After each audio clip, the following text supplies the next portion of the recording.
बिस्मिल्लाहिर्रहमानिर्रहीम। अस्सलाम वालेकुम। आप देख रहे हैं हालात। मैं हूं सईद चौधरी।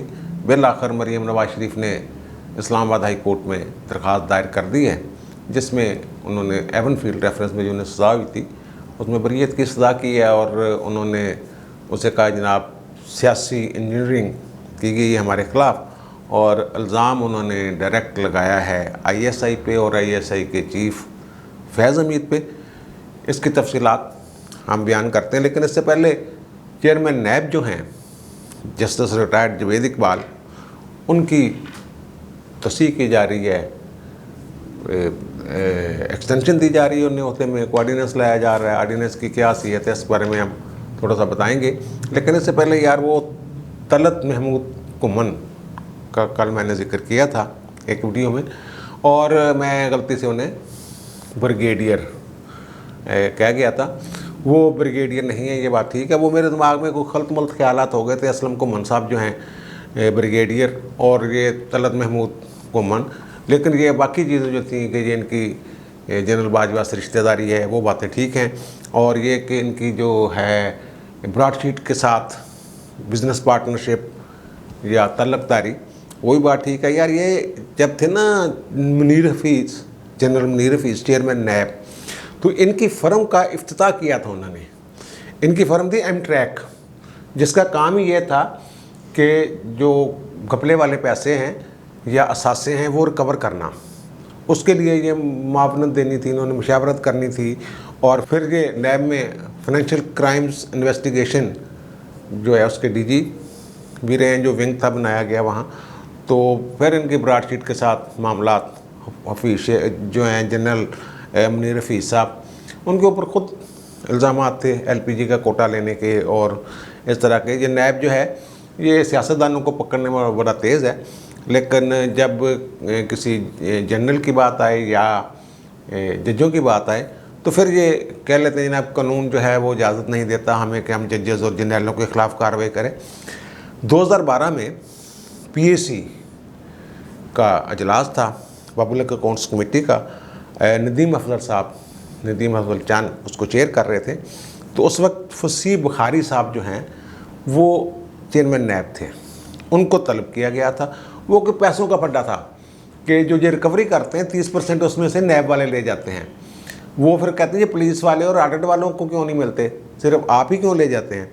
इस तरह का झगड़ा था। तो वहाँ ये बात हुई कि जनाब LPG का जो कोटा है उसमें जो जर्नैल नवाजे गए थे उनके ख़िलाफ़ कार्रवाई क्यों नहीं हो रही।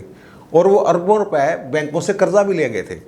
जनरल खालिद मकबूल साहब जो हैं 2 अरब रुपए पंजाब बैंक से ले गए थे LPG कोटे के लिए और कर्जा, और फिर वापस ही नहीं किया था। फिर उसमें मोइनुद्दीन हैदर साहब का नाम भी आया था, जनरल सईद ज़फ़र का नाम भी आया था, जनरल मुनीर हफीज़ साहब का भी LPG। और फसी बुखारी साहब ने यही कहा था कि जनाब जनरलों और जजों के ख़िलाफ़ हम एक्शन नहीं ले सकते, लेकिन उन्होंने इशारा दिया था कि लेंगे, एक्शन लेंगे, हमारी प्रोसिक्यूशन ब्रांच इसका कानूनी जायज़ा ले रही है। तो फिर जनाब फसी बुखारी साहब जो है ये 2012-13 की बात है, 12 की बात है। फसी बुखारी साहब तो भागे भागे गए चौधरी निसार साहब। चौधरी निसार साहब को बड़ी तकलीफ होती है जब कहीं जनरलों शरैनों का नाम आ जाए, तो वो भागे भागे गए हैं जनाब अदालत, सुप्रीम कोर्ट चले गए कि जनाब ये तो जो ऑर्डिनेंस है, सॉरी जो नैब का कानून है उसके तहत जो अपोजिशन लीडर है उसके साथ मुशावरत करनी चाहिए थी। उस वक्त ये अपोजिशन लीडर थे चौधरी निसार, तो मेरे साथ तो मुशावरत ही नहीं की गई। वो जस्टिस सदक हसन जिलानी का बेंच था, उन्होंने फसी बुखारी को उठा के बाहर फेंक दिया कि जनाब इसका तकर्रर ही गलत है। अब पता है जवेद इकबाल साहब वाली बात, वो हमने उस पर बात की हुई है काफ़ी कि मुशावरत होनी चाहिए, मौसम मुशावरत, मुख्तलिफ जजमेंट्स का भी जिक्र, दीदार शाह वाली जजमेंट का भी, सैयद दीदार हसन शाह वाली जजमेंट का भी जिक्र हमने किया हुआ है।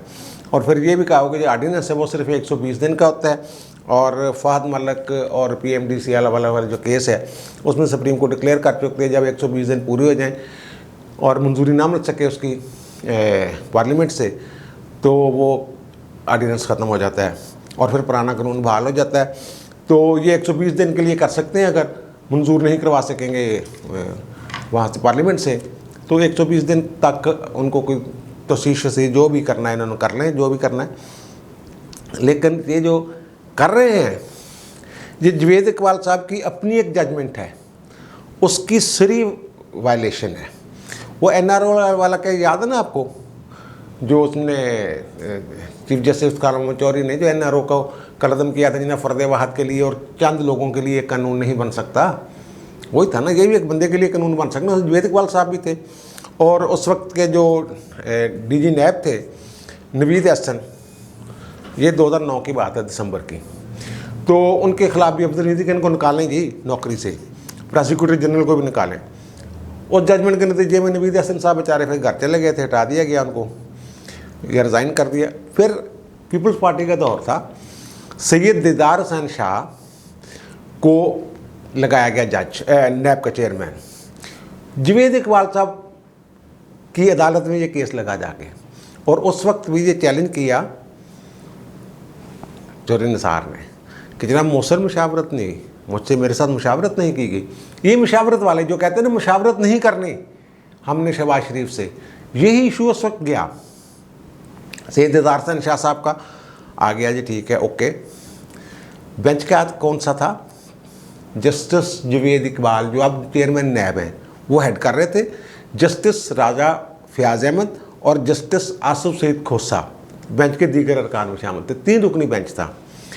इन्होंने मार्च 2011 में इस बुनियाद पर जजमेंट दी और सैयद दीदार हुसैन शाह का तकर्रर इस बुनियाद पर कलदम किया कि मीनिंगफुल कंसल्टेशन नहीं की गई, मौसर मुशावरत नहीं की गई चौधरी निसार अपोजिशन लीडर के साथ। और मार्च 2011 में सैयद दीदार हुसैन शाह साहब का इन्होंने, ये जावेद इकबाल साहब की अपनी जजमेंट है, जावेद इकबाल साहब की, जो अब जिनको एक्सटेंशन मिल रही है, और ये भी इनकी अपनी जजमेंट है, उस बेंच में शामिल थे, जिसमें यह कहा गया था कि एक फ़र्द के लिए, फ़र्द वाहद के लिए, ये ख़ास तबके के लिए कानून नहीं बनाया जा सकता।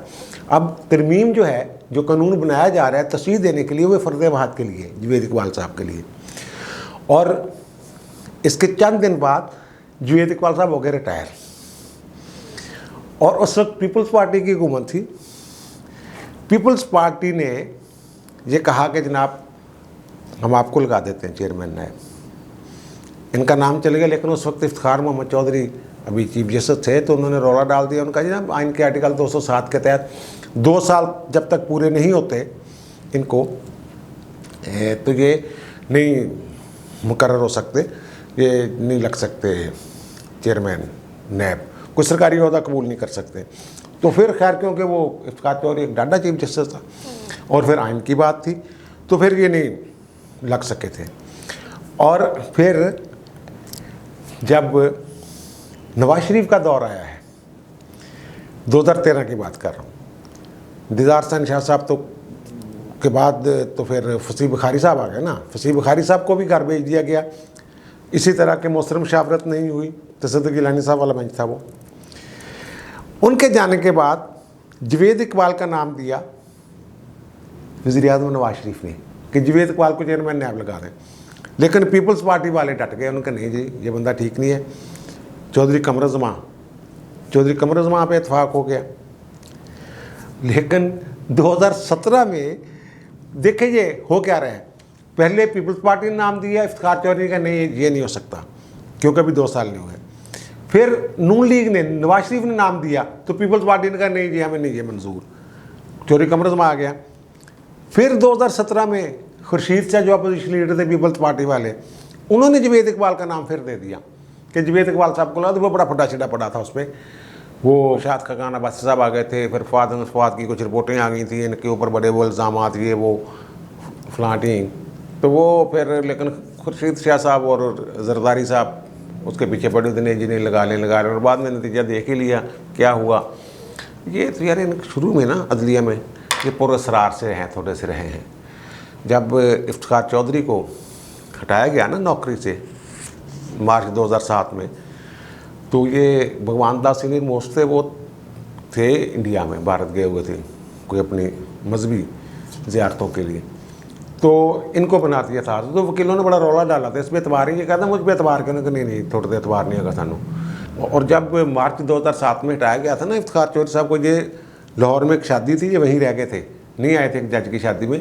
इनको पता था कि मुझे उन्होंने कायम मुकाम बनाया, इनको पहले ही पता था कि इफ्तिखार चौधरी का आज वो उन्होंने मुअत्तल कर देना है या उनको रोक देना है काम करने से।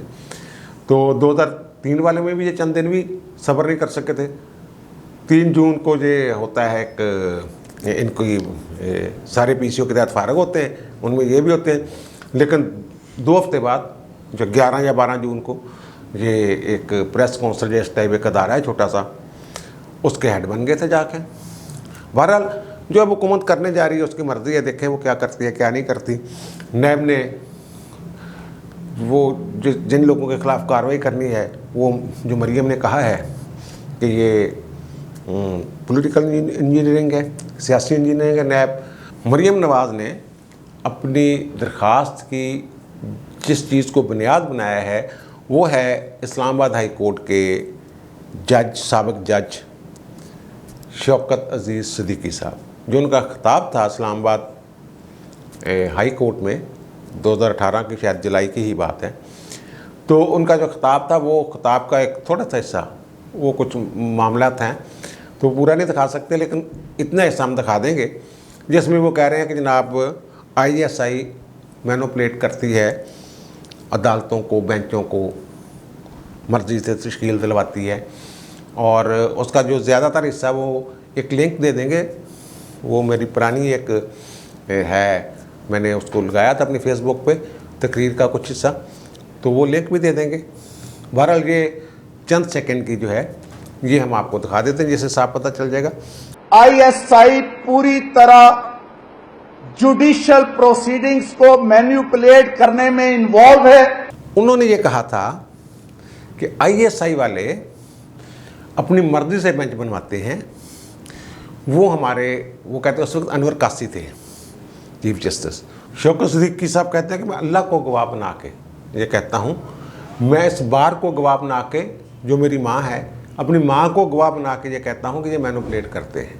वो कहते हैं अनवर कासी साहब जो चीफ जस्टिस है, उन्होंने कहा कि जनाब इसको सिद्दीकी को अगर शामिल कर लिया तो हमारी 2 साल की मेहनत ज़ाया हो जाएगी, क्योंकि हम नहीं चाहते कि मरियम नवाज़ और नवाज शरीफ इलेक्शन से पहले जेल से बाहर आएँ।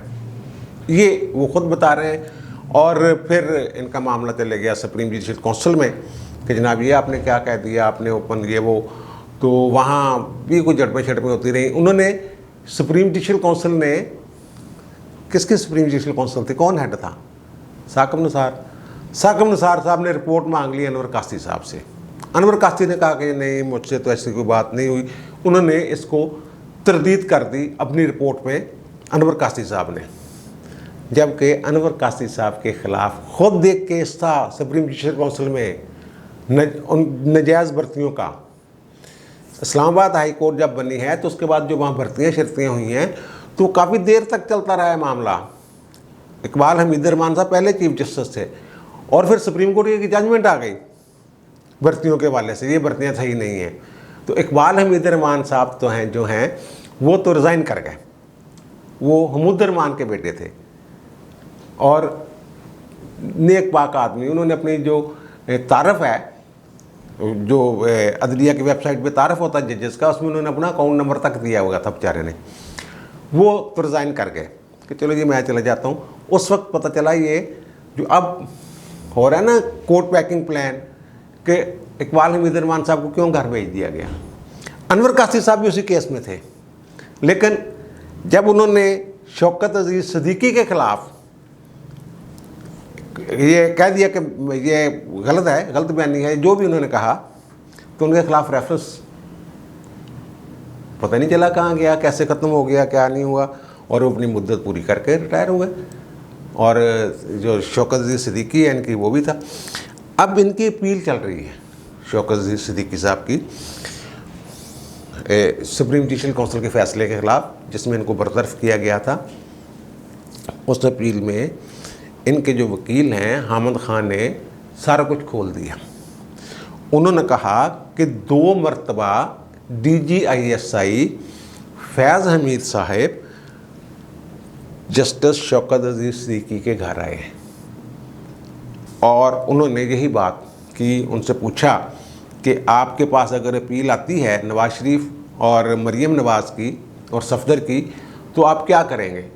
तो उन्होंने कहा जनाब जो कानून कहेगा, वो कहते हैं मुझे हैरत हुई कि ये क्या कह रहे हैं। तो उन्होंने कहा जनाब जो कानून कहेगा, जो आइन कहेगा, उसके मुताबिक मैं देखूंगा, मेरिट्स पे देख लेंगे उसको क्या बनता है, वो मंजूर करनी है, मुस्तरद करनी है। अब मैं पहले आपको कैसे कोई यकीन दहानी करवा सकता हूँ? तो उन्होंने कहा कि जनाब अगर उनकी बेल होगी हमारी तो वो 2 साल की मेहनत ज़ाया हो जाएगी। इन 2 साल से ये लगे हुए थे कि मरियम और नवाज शरीफ, मरियम तो खैर वो बीच में आ गई ना, कि नवाज शरीफ को कैसे हटाना है उसकी हुकूमत, और फिर अगली हुकूमत किसकी लानी है वो सारी दुनिया को पता है। 2018 में वो गए, इलेक्शन जब हुए हैं तो फिर इमरान खान साहब ही हैं, ज़ाहिर उन्हीं के लिए सारा कुछ हो रहा होगा ना। ये उन्होंने अब दरख्वास्त दी है और अब देखें इसकी सुनवाई कैसे होती है, क्या होता है क्या नहीं होता। और वही इरफान कादर साहब वकील हैं, उन्होंने फ़ाइल की है। ये एक पार्ट की मैं बात कर रहा हूँ। अभी इसमें मावन दस्तावेज़ात और मावन कोई और चीज़ें जो इस दरख्वास्त को सपोर्ट करेंगी, सपोर्टिंग डॉक्यूमेंट्स कह लें आप, वो अभी आने हैं, वो भी आते जाएंगे साथ साथ। और लेकिन सबसे पहले इन्होंने सबसे बड़े घर को हाथ डाल दिया कि जनाब आप उसमें शौकत अजीज़ सिद्दीकी साहब का बयान अलफी भी आ सकता है कि जनाब वाकई ऐसे हुआ था। उन्होंने कोई ना कुछ जगह वो रुकावटें हटाने के लिए ना ISI के ऑफिस से बाहर हटाने के लिए, वो भी शौकत सिद्दीकी ने कोई जजमेंट दी थी बतौर जज। तो उस वक्त भी वो कहते हैं ISI वाले मेरे पास आए, जनाब कोई ऐसा हुक्म जारी कर दें कि हमारी इज़्ज़त रह जाए। और वो मैनिपुलेटिंग अपनी मर्ज़ी से बेंच बनवाते हैं, वो कहते हैं। और फिर जब अगर ये बात दुरुस्त है, ऐसा है, और बाकी चीज़ें भी आपने देखी है, कर्नल साहब निकल रहे थे और तस्वीर लीक हो गई थी, ये सारी चीज़ें जमा तफरीक़ें अगर कर करा के देखें तो उसके केस में अब अदालत पता नहीं किस नज़र से देखती है इसको, लेकिन एक जान बज़ाहिर तो नज़र आ रही है ना, या रायामा तो ये बन सकती है ना कि देखें जनाब ये एक जज कह रहा है, आम जज नहीं है, हाई कोर्ट के जज कह रहे हैं। मे भी अरशद मलिक साहब की कोई ऐसी बात मज़ीद आ जाए, ऑडियो वीडियो के जिसमें वो कोई प्रेशर की बात कर रहे हो, और मरियम नवाज़ ये कह रही हैं कि मेरा नाम, ये हमारे ख़िलाफ़ ये जो रेफरेंस है ये भी प्रेशर के तहत बनवाया गया। प्रेशर किया वो तो सुप्रीम कोर्ट की जजमेंट दे दी थी उन्होंने सुप्रीम कोर्ट ने कह दिया जनाब आप ये रेफरेंस बनाए, ने आपको कह दिया GID बना के, और फिर उसमें निगरान जज भी बिठा दिया। इसमें तो ढकी छुपी बात ही नहीं है, ये तो सीधा सीधा सुप्रीम कोर्ट का आर्डर था और वो जज साहब एक निगरान थे। अब निगरान जज साहब अगर कोई हिदायत दे रहे हैं, उनकी क्या हैसियत है, क्या हाई कोर्ट उसका जायज़ा ले सकती है, नहीं ले सकती है। बहरहाल इन्होंने एक बड़ा, एक तो ना पंडोरा लीक से ये भी बड़ा पंडोरा बक्स खोल दिया इन्होंने कि डायरेक्ट जो शौकत सिद्दीकी का बयान है ISI के ख़िलाफ़, जो एक हसास अदारा है, वो फैज़ अमीर साहब जो है, वो जो जस्टिस काजी साहब की अभी तक जान नहीं टूट रही, फैज़ाबाद धरने वाली बात जो उन्होंने की, तो अब तो ये शौकत सिद्दीकी साहब की जान भी नहीं छूटी थी, वो भी घर ही भेज दिया था सिर्फ ने।